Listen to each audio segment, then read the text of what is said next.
సంజు సంజు సంజు లెగు సంజు.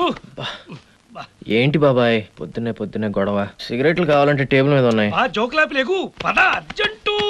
ఇదిగో చంపు. నువ్వు ఉంటా డుంబు. లేవరా సంజు లెగు. నా కూతురు గురించి వాడేమనుకుంటాడన్నయ్య? అది నిప్పవు. అందుకేగా అంటుకుంది. ఏదో చిన్నతనం సరదాగా అనుంటాడు. తప్పైపోయింది, వదిలేండి వదినా. చెప్పేవాళ్ళ అమ్మా, ఈ మాట ఆడే వచ్చి చెప్పొచ్చుగా. వాడు ఎలా అంటాడో ఎలా పెంచారో నిన్న నన్ను అగ్గిపెట్టి అడిగినప్పుడే తెలిసిపోయిందిలే. మళ్ళీ ఆ తొక్కలు అగ్గి పెట్టుకోవాలని పెద్దనా రే అత్తమాలు సారి చెప్పారా? మ్యాటర్ క్లోజ్ అయిపోతుంది. సారీయా? నేనెందుకు చెప్పాలి సారీ? నేనేమన్నా తన దగ్గరికి వెళ్ళి అడిగానా? ఎవరు పంపారో ఏంటో. తనే నా దగ్గరికి 10 సార్లు వచ్చి అడిగితే అన్నాను. ఏమని అడిగింది నాయన? లాడ్జికి వెళ్తామందా?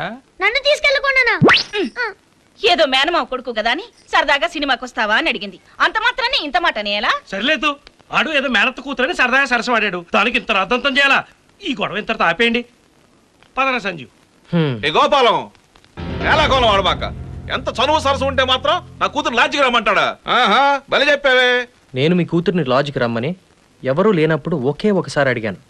మీరేమో 10 మంది ముందు 10 సార్లు అరిగిపోయిన రికార్డ్ లాగా లాడ్జీ లాడ్జీ లాడ్జీ అని అంటున్నారు. మీ కూతురు పరువు తీస్తుంది మీరా నేనా? పద బాబాయ్.